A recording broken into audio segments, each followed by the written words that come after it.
जी आज civil line जनपद पंचायत परिसर ग्राम खैरलांजी जिला बालाघाट में ये जो संध्याकालीन प्रबोधन कार्यक्रम रखा है भारत मुक्ति मोर्चा ने, इसमें उपस्थित सभी क्षेत्रीय लोगों का मैं स्वागत करता हूं। और ये बहुत अच्छा प्रयास है भारत मुक्ति मोर्चा द्वारा कि ये कार्यक्रम उन्होंने रखा। भारत मुक्ति मोर्चा ये कोई आम संगठन नहीं है, ये मूल निवासियों की आजादी का आंदोलन चलाने वाला संगठन है। नाम नहीं है भारत मुक्ति मोर्चा।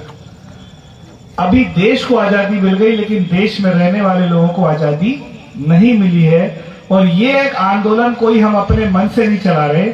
जिनकी हम जयंती मना रहे हैं, ये आंदोलन उन्हीं ने शुरू किया था। ये संगठन बाद में बना है, लेकिन ये आंदोलन जो चला रहा है ये संगठन, ये आंदोलन बहुत पहले से चल रहा है। भारत की जो पूरी इतिहास है, अभी जितने भी वक्ताओं ने बोला, वो विदेशी आर्य ब्राह्मण और मूल निवासियों के बीच की क्रांति और प्रतिक्रांति है, और इससे ज्यादा कुछ नहीं है। डेली हमारे बीच में संघर्ष चल रहा है, आज भी हमारे बीच में संघर्ष चल रहा है। ये कार्यक्रम भी उस संघर्ष में कड़ी है। ऐसे कार्यक्रम पूरे देश में चल रहे हैं। भारत मुक्ति मोर्चा ऐसे कार्यक्रम पूरे देश में ले रहा है। हम 14 तारीख के दिन बस नहीं, हम पूरे महीने ये कार्यक्रम लेते हैं। ये प्रबोधन का कार्यक्रम, समझाने का कार्यक्रम कि महापुरुषों की जय जयकार तो करते हो, लेकिन महापुरुषों का आंदोलन समझते हो क्या? समझते नहीं हो तो चलाओगे कैसे? जब चलाओगे तब उनका इच्छा पूरा होगा ना। आंदोलन को समझोगे, उस आंदोलन को उनके ही तरीके से चलाओगे, तब ये आंदोलन सफल होने वाला है। नहीं तो आंदोलन सफल होने वाला नहीं है। कितना भी जयंती बना लो आप, कोई मतलब नहीं। तो सभी महापुरुष क्या कर रहे थे? जितने महापुरुषों की आप ऊपर छोटी छोटी तस्वीरें देख रहे हैं, सभी हमारी आजादी का आंदोलन चला रहे थे। ज्योतिबा फूले ने 1848 में हमारी आजादी का आंदोलन शुरू किया था। उस आजादी के आंदोलन को साहू जी महाराज आगे बढ़ा रहे थे। ज्योतिबा फूले ने सबसे पहले ये देखा कि समाज में शिक्षा की कमी है, इसीलिए प्राइमरी एजुकेशन को उन्होंने आगे बढ़ाया। और महिलाओं में शिक्षा की कमी थी, इसीलिए महिलाओं में प्राइमरी एजुकेशन के लिए बहुत काम किया। पूरे देश भर में शूद्र अतिशूद्रों की, महिलाओं की शिक्षा के लिए काम किया, प्राइमरी शिक्षा के लिए काम किया। साहू जी महाराज भी इसी आंदोलन को चला रहे थे। छत्रपति साहू जी महाराज बाबा साहब को विदेश पढ़ने भेज रहे हैं।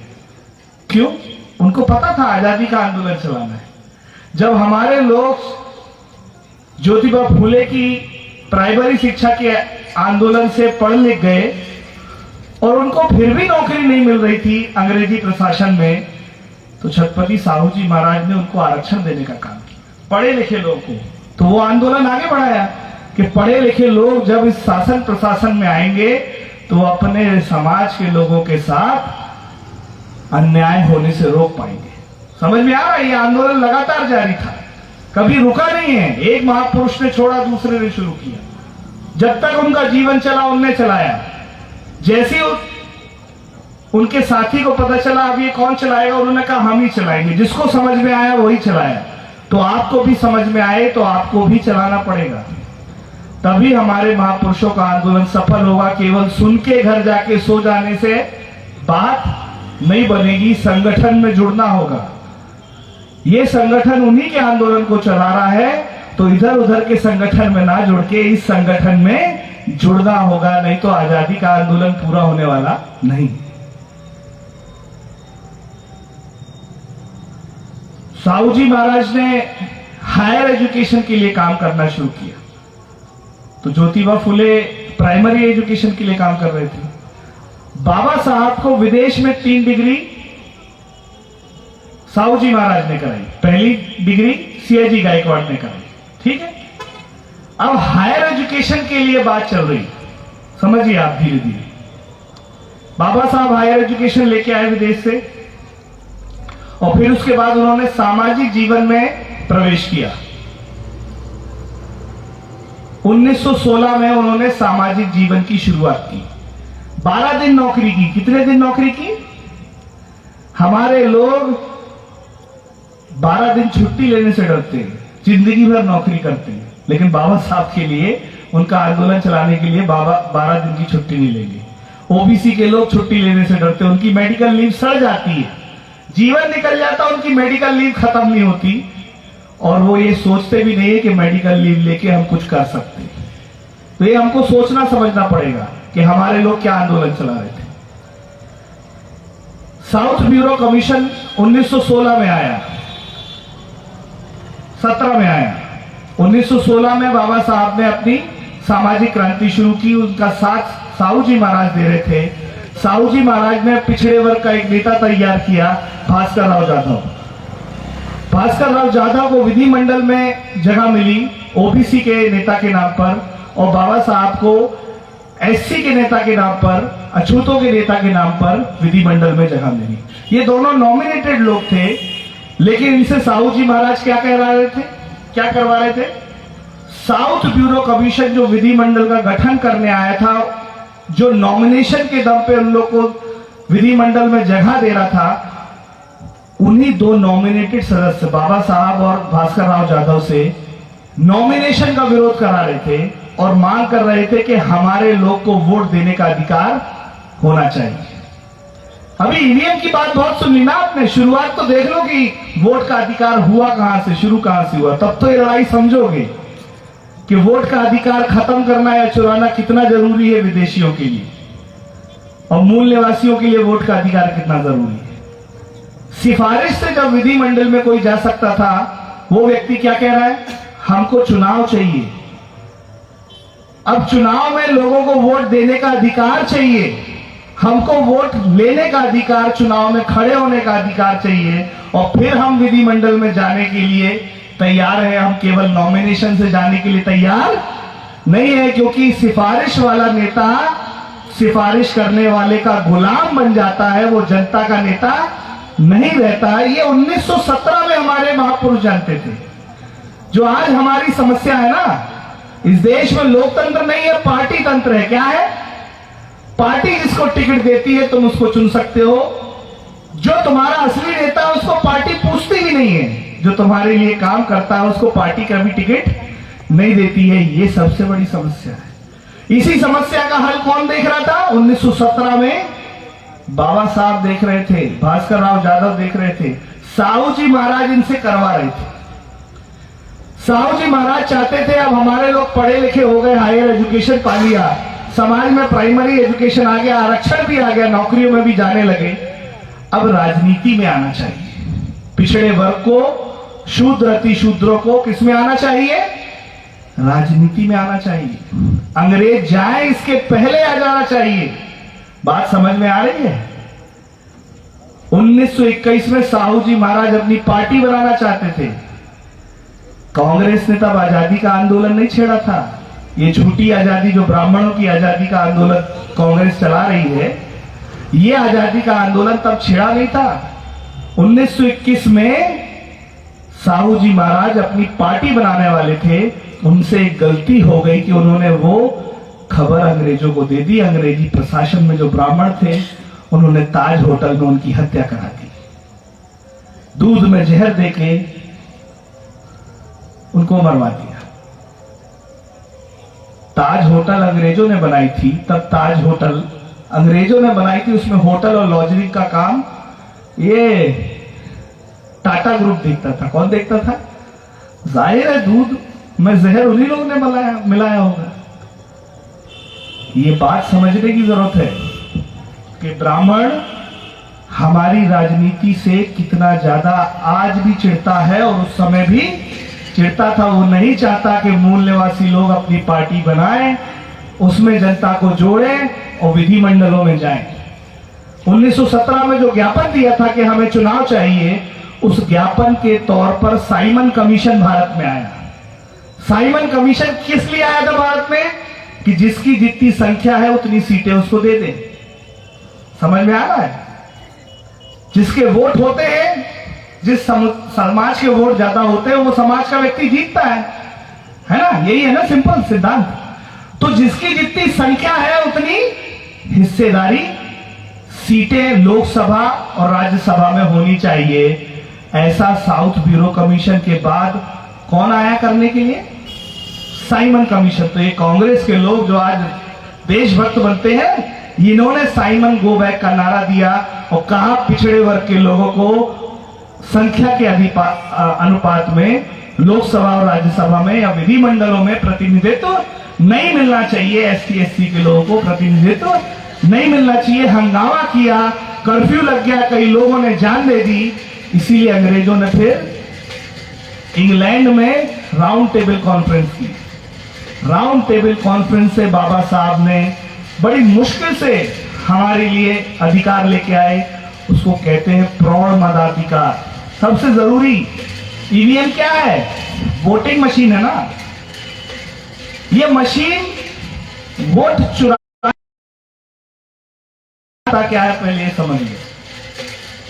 आजादी के पहले इस देश में लोकतंत्र की चर्चा हो रही थी।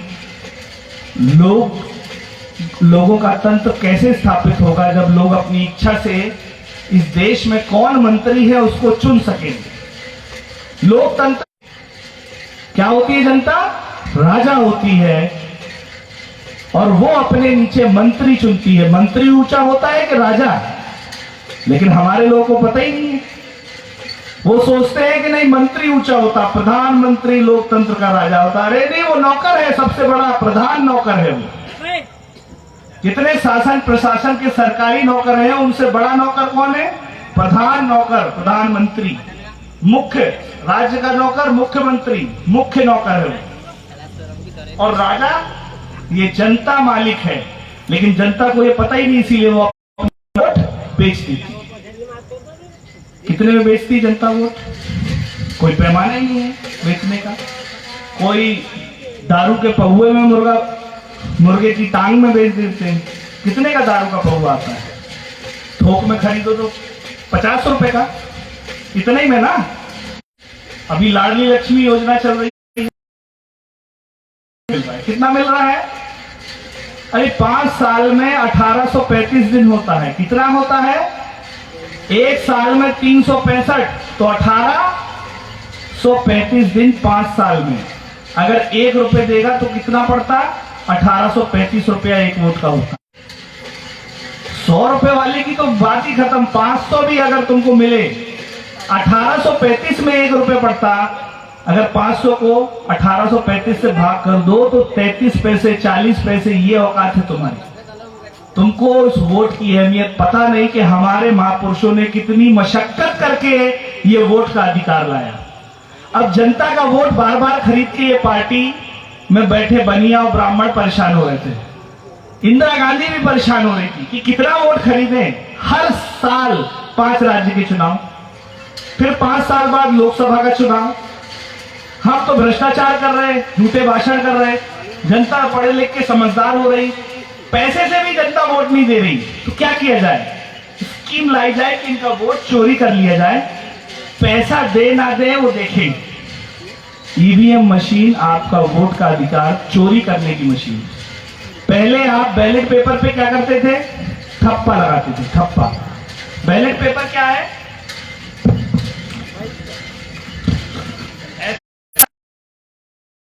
क्या होता है? एक भौतिक वस्तु होती है। क्या होती है? ये भौतिक वस्तु पे जब हम स्याही लगाते हैं ठप्पा, तो स्याही भी क्या है? एक भौतिक वस्तु है। ठप्पा लगा दिया तो ठप्पा अपने आप ऊपर बटन। पहले 2 मशीन थी, एक बटन दबाने वाली और एक वो हल्ला करती, पीप पीप हल्ला करती ना। पहले जब पहली बार वोट मशीन आई 2004 में, तो लोग सोच रहे थे अरे बटन दबाएंगे तो वोट चोरी होने से पता क्या होता है? 15 दिन नेता जनता के चरणों में होता है। चुनाव जब आता है, जीतने के बाद 5 साल गायब। यही हो रहा है ना। फिर जनता नेता के चरणों में होती है। क्यों? नेता को पता पैसा क्यों दे तुमको, जब पहले तुम्हारा वोट चोरी कर सकते हैं। तो वो आके चुनाव के समय नौटंकी करता है। क्या करता है? जब से मशीन आई तब से 15 दिन चुनाव चलते हैं, फार्म भरने उठाने से लेकर वोटिंग तक 15 दिन का समय। क्यों? नेता बोलते हैं नौटंकी भी ज्यादा दिन नहीं कर सकते, 1 महीना तक हम नौटंकी नहीं कर सकते, जल्दी से चुनाव कर लो। तो फार्म भरा, 1 हफ्ते तक फार्म उठा सकते हैं। फार्म उठाने के बाद जो लोग चुनाव लड़ रहे हैं उनके 15 दिन के अंदर वोटिंग होती। समझ में आ रहा है? तुमको सोचने समझने का समय भी नहीं देती। ये वोट चुराती कैसे मशीन, ये समझो। एक बूढ़ी महिला है, गांव में बूढ़ी महिलाएं भी वोट देती है ना, उनको एक आंख में चश्मा लग जाता है। वो क्या करती थी पहले? उसको पढ़ना लिखना नहीं आता कि रवि को कौन से नंबर पे वोट है, प्रतीक को कौन से नंबर पे वोट है। उसको नाम बस सुन के आता है पता, उसको नाम पढ़ना नहीं आता। उसको इतना पता है कि रवि का निशान फावड़ा बेलचा है, प्रतीक का निशान कुल्हाड़ी है, ठीक है, उसको यही सब पता है। तो वो देख के समझ जाती थी, अच्छा इस प्रत्याशी का ये चिन्ह है तो हमको इस पर जाके ठप्पा लगाना। उसको नाम पढ़ना नहीं आता ना नाम लिखना आता, अंगूठा छाप है वो। फिर भी वो क्या करती थी? चुनाव के दिन जाती थी वोट में और ऐसे देखती थी, कम दिखता है ना, चश्मा लगा है, ऐसे फोकस बनाती थी। अच्छा ये इसका है, ये फावड़ा है, ये बेलचा है, ये पंजा है, ये कमल है, अच्छा इसको वोट देना है। तो उस पर ऐसे अंगूठा रखती थी और अंगूठा के बगल में ठप्पा ऐसे मारती थी। फिर देखती थी लगा कि नहीं लगा ठप्पा। बोले लगा ही नहीं ठप्पा। बोले क्यों? अरे मोहर में स्याही नहीं है। तो अधिकारी को बोलती थी, बाबू स्याही तो दे, कागज बस दिया है। तो वो फिर से स्याही डालता था और फिर से वो ऐसा रगड़ रगड़ के ठप्पा, फिर एक बार ठप्पा, फिर ऐसे देखती थी ऐसे। फिर देखी, बोले हाँ लग गया। तो बूढ़ी महिला को भी दिखता था कि वोट गया। अब ये मशीन पढ़े लिखों को बेवकूफ बनाती। बटन दबाया, लाइट दिखी, लोग बोले हो गया काम, चलो घर, अब पिक्चर देखेंगे। लोगों को उसी दिन पिक्चर देखनी जिस दिन वोटिंग है ना। और ये फिल्म कंपनी वाले भी वोटिंग के दिन जरूर पिक्चर रिलीज करते हैं क्योंकि चलती है, पैसा बहुत आता समाज में। अब लोग क्या करते थे? पहले 2 ठप्पा मार देते थे तो वोट रिजेक्ट हो जाता था, है ना। अब बटन दबा आई, बटन एक बार दबाओ, वोट कहीं गया, किसी को पता चल रहा है क्या? नहीं चल रहा। यही केस बीजेपी के लोग कहां लेके गए? सुप्रीम कोर्ट में। कि बटन दिखती है, क्या दिखती है? बटन और लाइट दिखती है, कहां ठप्पा लगाया, किसको वोट गया ये दिखता नहीं है। तो वोटर को पता नहीं चलता वोट कहां गया, इसीलिए गड़बड़ है, फिर से कागज बनाओ। तो जज ने पूछा क्यों, कागज क्यों बनना चाहिए? बोले इस देश में पहली मशीन थोड़ी है ईवीएम, एटीएम मशीन भी तो है जो नोट देती है। वो नोट के साथ एक पर्ची भी तो देती है, उसमें 3 जानकारी होती है, कितना पैसा खाते में था, कितना पैसा निकाला और कितना पैसा बचा। तो इस मशीन में भी एक और मशीन जोड़ो, वीवीपीएटी मशीन। क्या कहा? वीवीपीएटी मशीन, जो ये बताए कितने नंबर की बटन दबी। जो नंबर की बटन दबी वो नंबर छपना चाहिए। फिर किसके नाम की बटन दबी और उसका निशान भी छपना चाहिए। क्यों? राहुल नाम के 4 लोग लड़ गए तो कौन से राहुल का वोट है कैसे पता लगाओगे? चिन्ह सबका अलग अलग देती है चुनाव आयोग। समझ में आ रहा है? इसका वोट उसके में नहीं घुसना चाहिए, इसीलिए चुनाव चिन्ह भी छपना चाहिए। जब सुप्रीम कोर्ट ने माना कि हाँ वोट चोरी होता है तो तीसरी मशीन लगा दी। अब वो तीसरी मशीन चाटने के लिए नहीं लगाई है, उससे जो निकला हुआ पर्ची है उसकी गिनती करना चाहिए। क्या करना चाहिए? कभी पर्ची की गिनती होते देखा? नहीं देखा। क्यों नहीं देखा? क्योंकि कांग्रेस और भाजपा मिली हुई। ये मशीन इंदिरा गांधी लेके आई थी। क्यों लेके आई थी इंदिरा गांधी? जो बुजुर्ग लोग हैं उनको पता होगा, इस देश में इमरजेंसी लगा था। क्या लगा था? इमरजेंसी। इमरजेंसी में क्यों लगी थी इमरजेंसी? इंदिरा गांधी की सीट पर केस लगा था कि उसने राजनारायण शर्मा नाम के व्यक्ति के वोट चुराए हैं। उस समय क्या चलता था? इंदिरा गांधी के समय कागज, वो इंदिरा गांधी देश के पहले प्रधानमंत्री की बेटी, इस देश की सबसे बड़ी नेता, देश की कांग्रेस पार्टी की सबसे बड़ी नेता प्रधानमंत्री थी, उसका भी घोटाला कागज से पकड़ लिया था कोर्ट ने। किसने पकड़ लिया था? इलाहाबाद हाई कोर्ट में केस लगा था, फूलपुर लोकसभा थी, 1974 में केस लगा था, 73 में चुनाव हुए, 1 साल बाद केस लगाया था। उस केस में क्या कहा था? इंदिरा गांधी ने जितना पैसा खर्च करना चाहिए ना, मान लो 1 लाख सीमा है तो 10 लाख खर्चा किया, पैसे के दम पे किया। फिर दूसरा आरोप क्या लगा? इंदिरा गांधी ने वोट की चोरी की है। कैसे? गड्डियां उसकी कम है, रजिस्टर में ज्यादा लिखी है। अगर गड्डी 2000 है, लिखी 3000 है, तो गड्डी की गिनती फिर से हो। तो गड्डी कैसी होती थी? ये तुम्हारा जो पेपर है ना, ये गड्डी में जाता था। जो तुम ठप्पा मारते थे, यही ठप्पा काय में बनता था? 25 वोट की एक गड्डी बनती। क्या बनती है? 25 वोट की एक गड्डी। गड्डी गिनने में आसान नहीं आता है ना? अब चुनाव होता है तो बहुत सारे वोट होते हैं, लाखों में वोट। अब एक एक वोट गिनोगे क्या? नहीं। वोट की क्या बनती है? पहले गड्डी, और फिर गड्डियों को गिना जाता है। जैसे हम खेतों हेलो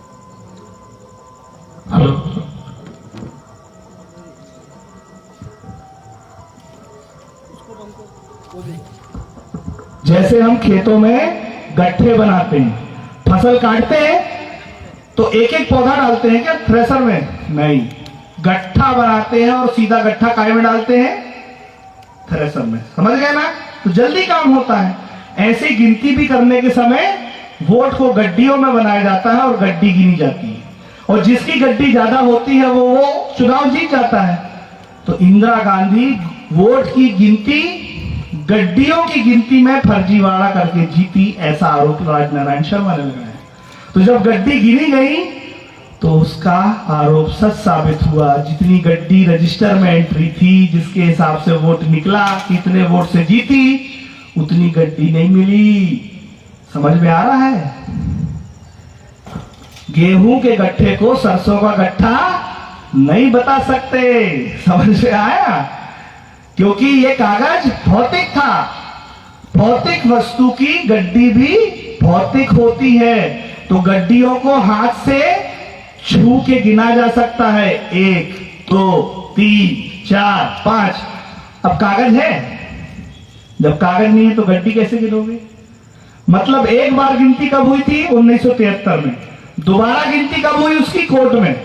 तो उसका चोरी पकड़ी गई। समझ में आई? इसको कहते हैं रिकाउंटिंग। क्या कहते हैं इसको? लिख लो कहीं। इसको कहते हैं पुनर्गणना। पहले कागज था तो पुनर्गणना हो सकती थी, अब कागज नहीं है तो पुनर्गणना कैसे होगी? हो सकती है। अरे जब खेत में फसल नहीं है तो गट्ठे काहे के बनाओगे? समझ में आ रहा है ना? ऐसे वोट चोरी होती। पहले चोरी होती थी तो पकड़ी जाती थी।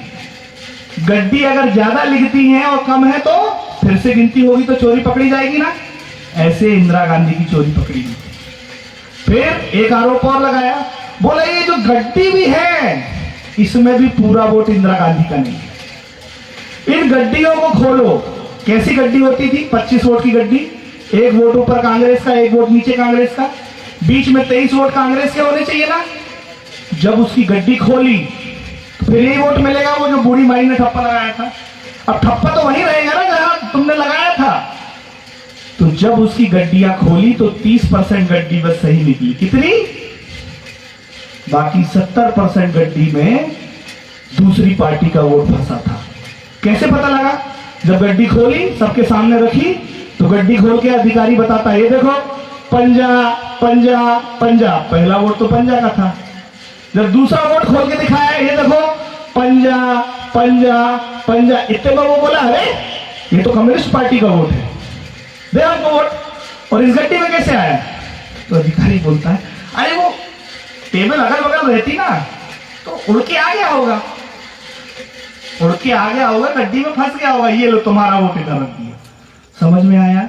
गड्डी खोलते थे तो वोट को देखते थे, तो उसके लिए पढ़ाई लिखाई ज्यादा जरूरत नहीं है। किस पे ठप्पा है उसी का वोट है, समझ में देख के आता था। क्या आता था? देख के समझ में आता था। और कागज था तो दोबारा वेरिफिकेशन होती थी। क्या होती थी? वेरिफिकेशन कि किसकी गड्डी में किसके वोट हैं, कागज के समय पता लगाया जा सकता था। गड्डी खोल के भी पता लगाया जा सकता कि वोट सही है या फर्जी है। अब कागज नहीं तो कैसे पता करोगे? आ रहा है दिमाग में। अनपढ़ आदमी जानता है कि वोट की चोरी मशीन से होती है, लेकिन पढ़े लिखे लोग कंप्यूटर चलाते हैं ना, उनको नहीं समझ में आता वोट की चोरी कैसे होती। अरे जब मंगलयान मंगल में है, वो भारत से कंट्रोल हो रहा है, तो मशीन तो साला बगल में ही रहती है। अरे 1 किलोमीटर, जब उसको 1,00,000 किलोमीटर दूर वाले यान को हम कंट्रोल कर सकते हैं, तो 1 किलोमीटर से कंट्रोल नहीं कर सकते। आ रही बात समझ में? नहीं आ रही। मैं फिर बोलता हूं, नहीं आ रही।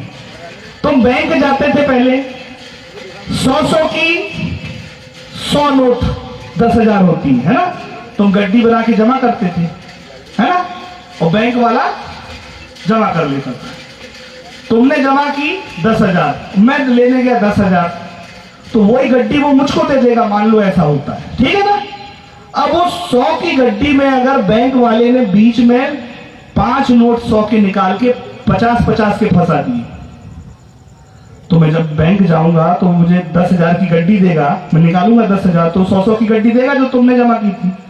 जब मैं उसको गिनूंगा तो मुझे दिखेगा ना कि 100 का नोट है कि 50 का नोट है। समझ में आ रहा है? देख के समझ में आता है। अंधे लोगों को छू के समझ में आता है कि 100 का नोट है कि। अब डिजिटल बैंकिंग हो गई है, ओटीपी डालो, खाता नंबर डालो, पैसा इधर से उधर हो रहा है ना। अगर 16 अंक का डिजिट में एक भी डिजिट गलत डाल दिया तो पैसा चला जाएगा, पकड़ पाओगे। जैसे बैंक का पैसा नहीं पकड़ पाते, वैसे अब वोट की चोरी भी पकड़ में नहीं आती। इतना बात समझो। 4 डिजिट का ओटीपी से जैसे बैंक से पैसा, बैंक में गए बिना पैसा गोल हो जाता है ना, ऐसी ये ओटीपी से सेट होती है मशीन। 2 बजे के बाद सेट कर दिया कि अब जितना भी वोट जाएगा, आधा भाजपा को, 20% कांग्रेस को, 10% बाकी को। समझ में आ रहा है? अभी कुछ जगह क्या हुआ, 8 प्रत्याशी चुनाव लड़े। कितने प्रत्याशी चुनाव लड़े? 8। 9वां नोटा होता है कि किसी को वोट नहीं। 10वें पे भी मशीन ने वोट दे दिया। अरे जिसका बटन ही नहीं था उसको वोट कैसे मिल जाता है? समझ में आ रहा है? मशीन केवल इसका वोट उसको भी नहीं देती, जिसने जो खड़ा भी नहीं हुआ उसको भी वोट दे देती है। 2014 के चुनाव में मशीन ने 200 विधानसभाओं में 15 लाख वोट ज्यादा गिन लिए। इतने वोट पड़े नहीं थे। और 300 सीटों में 10 लाख वोट कम गिने। मतलब जितने पड़े थे उतने भी नहीं गिने। तो मशीन हर प्रकार का घोटाला करती है। इसका वोट उसको भी देती है, जितने वोट नहीं पड़े उतने भी गिन देती है। तो मशीन पे भरोसा बिल्कुल नहीं। मशीन के आने से क्या हो गया? पहले कर्मचारी लोग चुनाव बदल देते थे। क्या करते थे? कर्मचारी लोग चुनाव बदल देते थे। 2004 को मशीन आई और 2004 में कर्मचारियों की पेंशन खत्म। क्यों? अब कर्मचारी कहीं भी वोट दे, हमें तो उनका वोट चोरी कर लेना है ना। समझ में आ रहा है? पहले 100 लोग खड़े हो जाते थे खैरलांजी में, तो कलेक्टर दौड़ के आता था। कहां से? जिला मुख्यालय से। अब कलेक्टर की शक्ल कब देखे थे याद है? 1 साल किसान बैठे रहे दिल्ली में, नरेंद्र मोदी मिलने नहीं किया और कहता है मैं किसानों का नेता हूं। कहीं रोड खोद दी, कहीं रोड में खीले लगा दी। ऐसा जनता का नेता होता है? ये मशीन से बना हुआ नेता है। क्या है ये? इसीलिए इसकी जनता की कदर नहीं है। अगर मैं आपका वोट अच्छे से लेता हूं, साहब हमको वोट दो, ईमानदारी से हम आपका काम करेंगे, आपके गांव की रोड बनाएंगे, आपके बच्चों को अच्छी शिक्षा देंगे, फीस कम करेंगे, महंगाई कम करेंगे, तो आप हमको वोट दोगे तो मैं अपना वादा निभाऊंगा ना। अगर मुझे पता है आपका वोट तो चोरी करके मिल जाता है, तो मैं नाटक करूंगा, साहब वोट देना हम सब करेंगे, और वोट चोरी किया और जीत गए, फिर मैं क्या करूंगा, महंगाई बढ़ाऊंगा कि घटाऊंगा? यही हो रहा है ना। पहले साल में 3 रुपए डीजल पे बढ़ाने पे सोचती थी सरकार, अब हर महीना 3 रुपए बढ़ता है। होता है ना।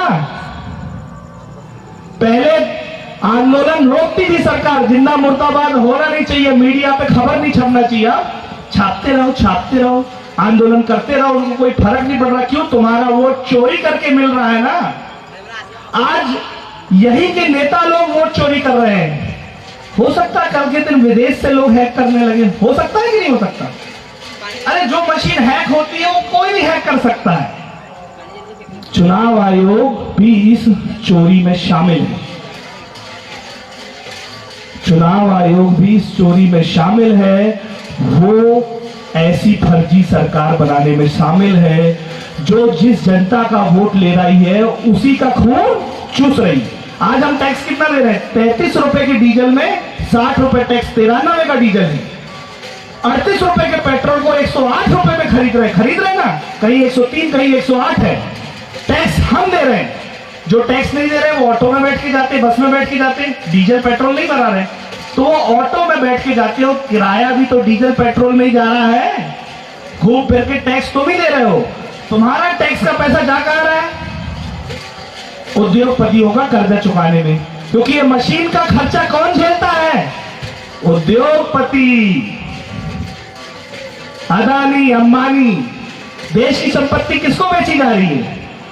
अदानी, अंबानी को। अगर मैं तुम्हारा ईमानदारी से वोट लेता तो देश की संपत्ति बढ़ाता कि बेचता?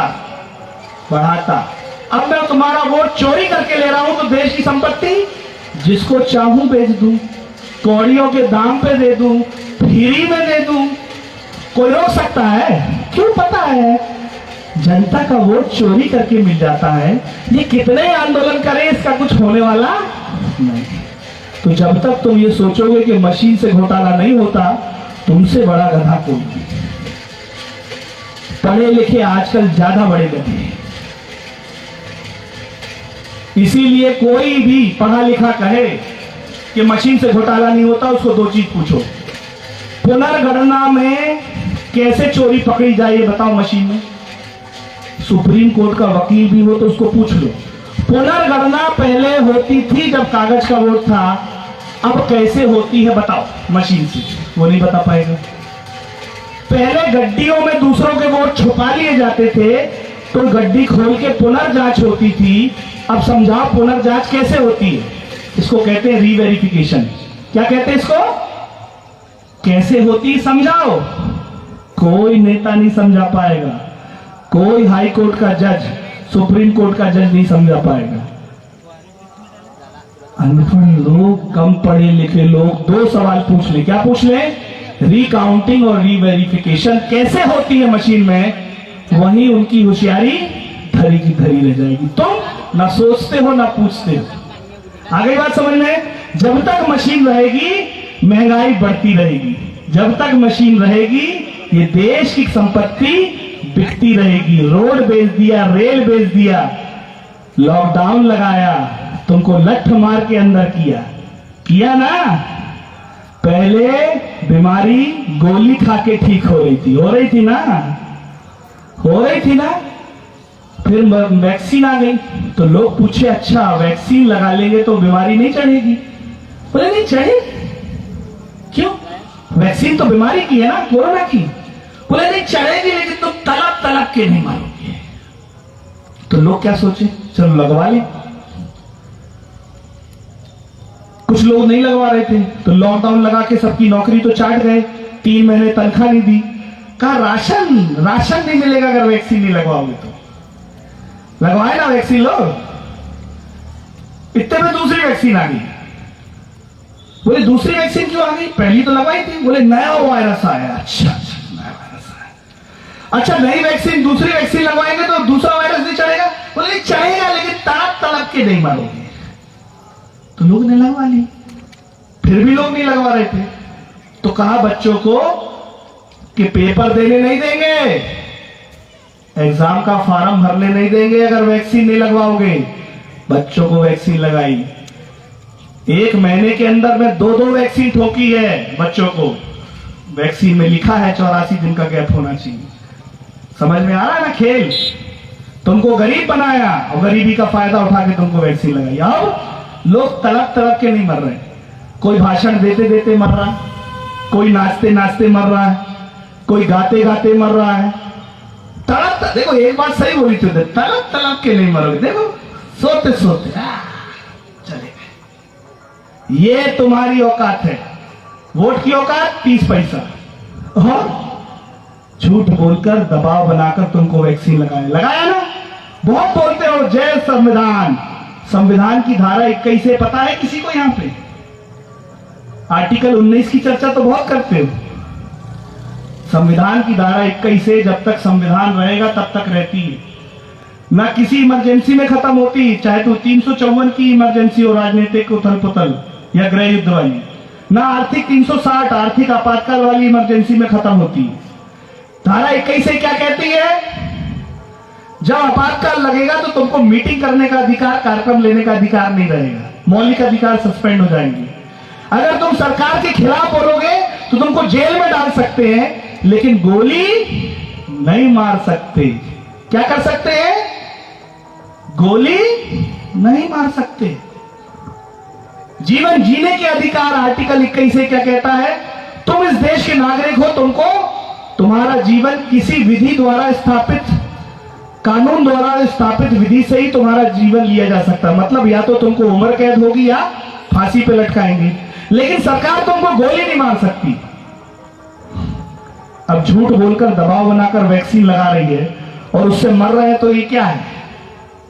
उसी का हनन है ना, है कि नहीं? तुमको पता नहीं वोट कैसे चोरी होता है, तुम वोट बेच देते हो।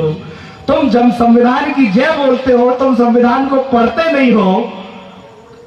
बस बाबा साहब की जय, जय जय जय जय जय भीम। अरे आर्टिकल 21 पढ़ लिए होते तो 3 वैक्सीन नहीं ठोकती। जीवन जीने का अधिकार क्या कहता है? डॉक्टर के पास जाओगे तो वो तुमको मेडिसिन लिखेगा, जबरदस्ती तुम्हारे मुंह में नहीं डाल सकता। तुम मेडिसिन लिख दी है, उसकी फीस दे दो।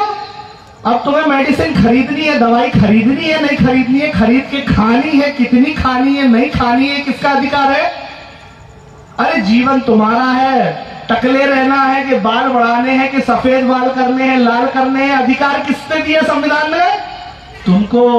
कैसे कपड़े पहनने हैं, बाबा जी बनना है, लंगोटधारी बनना है, या पूरे ही ऐसे ही रहना है, किसका अधिकार है? कौन सी वैक्सीन लगाना है, कौन सी नहीं लगाना है, ये किसका अधिकार है? लेकिन तुमको पता ही नहीं। उसने बेवकूफ अभी वोट भी ले लेगा। वैक्सीन दी ना फ्री में। अच्छा कुछ लोग वैक्सीन नहीं लगवाए, बोले मर जाएंगे। फिर बोला अभी वैक्सीन फ्री में मिल रही है। कुछ दिन बाद 500 रुपए में एक वैक्सीन लगी। कितने में? है ना? वैक्सीन नहीं लगवाओगे तो रेल का टिकट नहीं, ट्रेन का टिकट नहीं। अफवाह फैली थी ना, तो लोग सोचे अरे, सबसे पहले बुढ़ा सोचता है गांव में, घर में, मेरे 4 लड़के, 4 बहू, 4 लड़के के भी 2-2 लड़के, 8 नाती, 8 लड़के बहू, 16 लोग, 2 हम 18, 500 लगेगा 2 वैक्सीन का, तो 1000 रुपए प्रति व्यक्ति, 18,000 कहां से लाऊंगा? एक काम करो, कल से खाना बंद, 4 बजे वैक्सीन की लाइन में लगेंगे। कितने बजे लगेंगे? सब वैक्सीन की लाइन में खड़े हो गए ना। तुम्हारी आजादी तुमको बेवकूफ बना के तुमसे छीन ली। तुम्हारा वोट का अधिकार तुमको बेवकूफ बना के छीन लिया गया। इसीलिए काम दिया है हम लोग को। हम लोग क्या करते हैं? ये हम लोग प्रबोधन के कार्यक्रम में भी तुमको कैडर दे रहे हैं। क्या दे रहे हैं? बाबा साहब कहते थे मुझे पढ़े लिखे लोग ने धोखा दिया। काशीराम जी कहते हैं पढ़े लिखे लोग जो कर्मचारी होते हैं वो एंटी सोशल एलिमेंट होते हैं। काशीराम जी ने कहा था। बाबा साहब क्यों कह रहे थे पढ़े लिखे लोग धोखा देते हैं? कैडर की कमी। पढ़े लिखे लोग में भी कैडर की कमी होती है। काशीराम जी कह रहे थे कि पढ़े लिखे लोग, नौकरी में करने वाले लोग एंटी सोशल एलिमेंट होते। समाज के आंदोलन से नौकरी मिली, संविधान मिला, आरक्षण मिला, उसके कारण नौकरी मिली, लेकिन समाज के आंदोलन को चलाते नहीं, तो ऐसे लोग असामाजिक है। क्या है? क्यों? कैडर की कमी। वहां भी कारण क्या निकला? मैं कहता हूं आज के पढ़े लिखे लोग धोखा खाते हैं, कभी इस राजनीतिक पार्टी को जिताते, कभी उस राजनीतिक पार्टी को जिताते। कांग्रेस 20 जूते मारती तो हम क्या सोचते, अरे बहुत जूता मार रही है, बीजेपी के पास चले। बीजेपी 35 जूता मारती तो हम सोचते अरे ये 10 जूता ज्यादा मार रही, वही अच्छी थी, 25 जूता खाएंगे। यही है ना तुम्हारी औकात। कांग्रेस आती है, भाजपा जाती है, भाजपा जाती है, कांग्रेस आती है, वो 20 जूते मारती है, 25 जूते मारती है, वो भी संविधान विरोधी, ये भी संविधान विरोधी। तुम क्या कर रहे हो? तुम रैली में जा रहे हो, 100 रुपए देते हैं, रैली में खड़े हो जाते हो, 500 रुपए देते हैं, रैली में खड़े हो जाते हो। समझ में आ रहा है ना? 1835 रुपए अगर एक दिन का मिलता है तो 1835 रुपए एक वोट, 1 रुपए एक दिन। आ रहा है ना समझ में? कौड़ियों में औकात है। अगर तुम अपने गांव में मशीन नहीं तोड़ोगे तो तुम्हारे गांव में मैं मशीन तोड़ने नहीं आऊंगा। अगर मशीन नहीं तोड़ोगे तो महंगाई नाम का सांड तुम्हारे घर का खेत चलती रहेगी।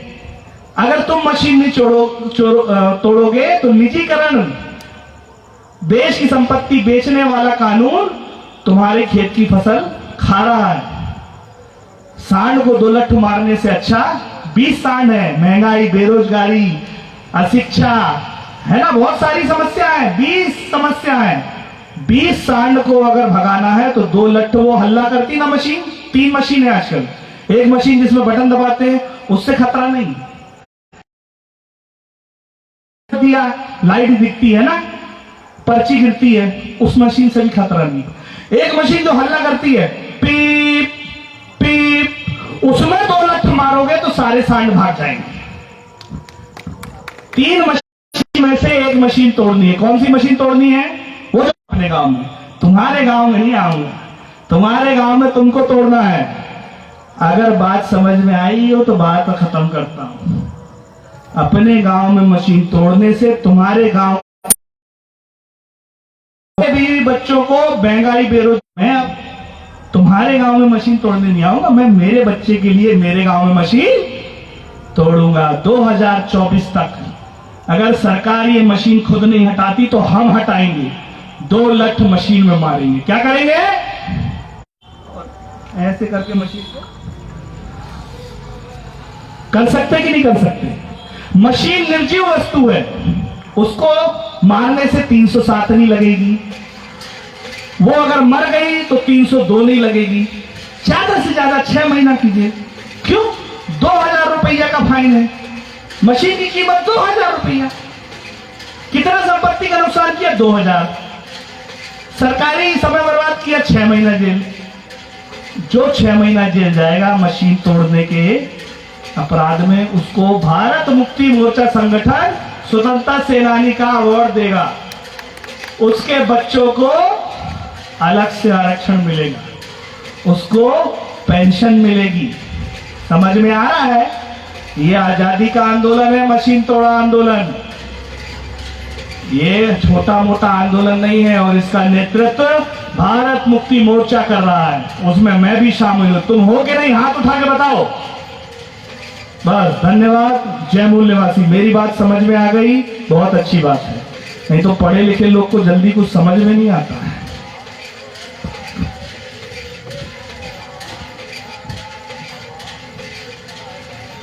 धन्यवाद माननीय